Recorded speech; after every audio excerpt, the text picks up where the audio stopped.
one of the biggest rivalries in football. Liverpool and Manchester United meet at Anfield this weekend, with only 3 points between them and United sitting at the top of the Premier League.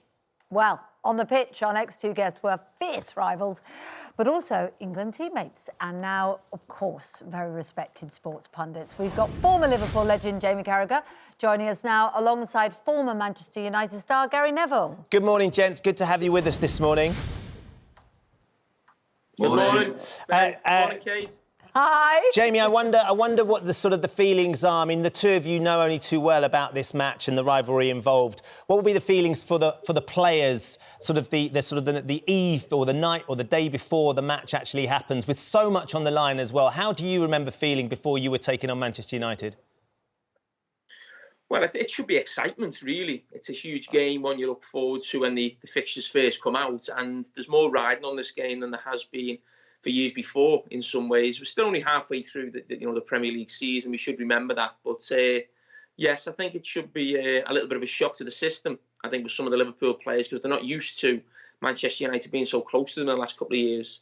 Do you think you say excitement because you don't do it anymore? I wonder if it's still excitement if it's actually you sitting there facing it. Well, yeah, I mean, you used to go into these games. Obviously, there was always that fear of losing. It was a huge game. And as I said, it's a little bit easier for us now on the sidelines. But I do think I maybe get a little bit more nervous now watching because you can't do anything about it. You used to have that opportunity, really, and you could always give Neville a little whack if you were feeling too nervous before the game or in the game. So that could certainly help, but I still get that opportunity in the commentary box anyway. Yeah, he offers out, Gary, the verbal wax when he needs to now. But, of course, it's been a really fantastic season for Ole Gunnar Solskjaer, hasn't it? Probably since this time last year, I think Liverpool came out on top and there were questions over Ole and whether, he was the right man for the job. How do you assess what he's done over the course since, I think it was a year ago when they last played, and the fact that United are back at the top of the table and looking at a considerably stronger team than they were? He was under pressure about 5 or 6 weeks ago when they got knocked out of the Champions League, and the club have obviously, ridden the media wave of criticism, including times from myself. I've been really critical of the club in the last 5 or 6 years.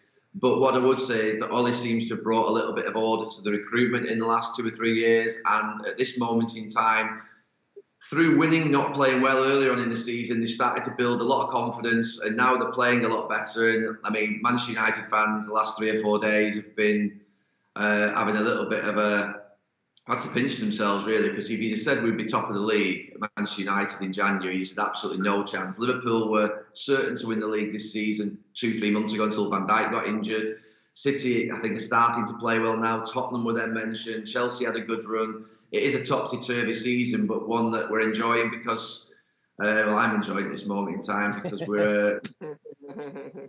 Well, I mean, we can't talk about anything at the moment, can we, without having to recognise the impact of COVID. And, of course, it's had a huge impact on football for the players and for the fans and for those who love to watch it live. There's several questions I want to ask you. First of all, vaccination. We know that players currently at the moment are getting tested, so they're in their bubble, they're getting tested all the time to make sure that, they're not infecting each other or risking each other. But should they go higher up the list to get vaccinations so that we know they're safe? I'm not sure. I mean, that's something that I think one of the Premier League managers mentioned. I think it was Sean Dyche mentioned about all footballers or people at football clubs getting vaccinated and saving money, and that money going back into the NHS. And when he says it like that, it doesn't sound like, too bad an idea. But I just think the situation the country's in, I think if footballers were put to the top of the list of vaccinations when, people are a lot more at risk up and down the country, obviously... the over 80s, I think, over 70s as well, who were more susceptible to COVID-19.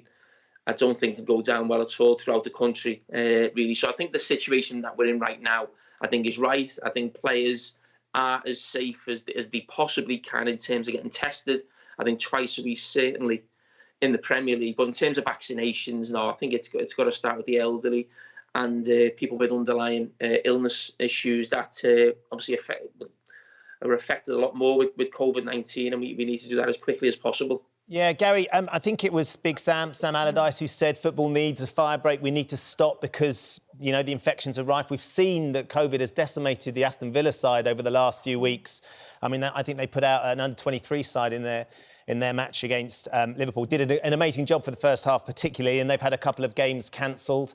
And I think Steve Bruce has said, hasn't he, that it's morally wrong that football is continuing at this time. What are your takes on those ideas? Should football stop, allow the infections in some of the clubs to come down, or do they just need to plough on, find a way to use the broader squad and keep football going? Because actually it's something that the rest of us, the general public, are yearning for, to be able to watch and enjoy the games at a time when everything is so bleak.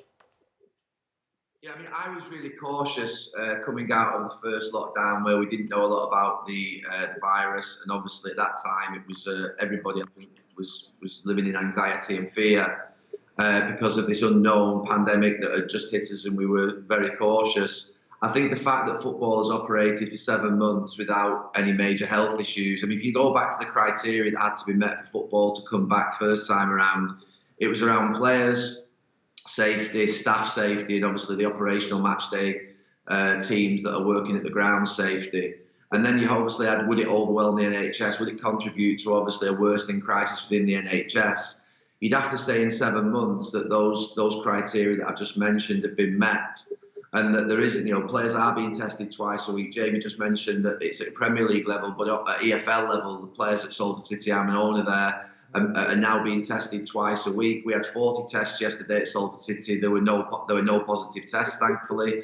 We are seeing outbreaks in certain clubs that are causing fixtures to be cancelled, but they are actually at a minimum at this moment in time. Ben, you're talking about only a few fixtures being cancelled for COVID versus obviously most of the bubbles are secure. So I would, at this moment in time, because of the fact that it's not impacting the NHS, it's not impacting communities outside of football, and it's not actually causing what would be any health issues to the people who are operating in football, say we should continue.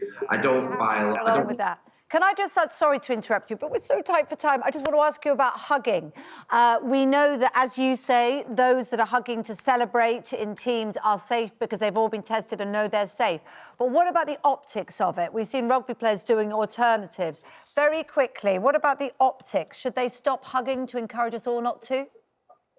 I get the optics of it, Kate. What I don't understand is why the optics have been ignored for 7 months whilst players have been hugging. You know, we've got massive issues in this country with an underfunded NHS, failed track and trace systems. You know, we've got huge issues that are impacting, you know, we've got death rates every day which are off the scale, and football is operating safely without any health issues.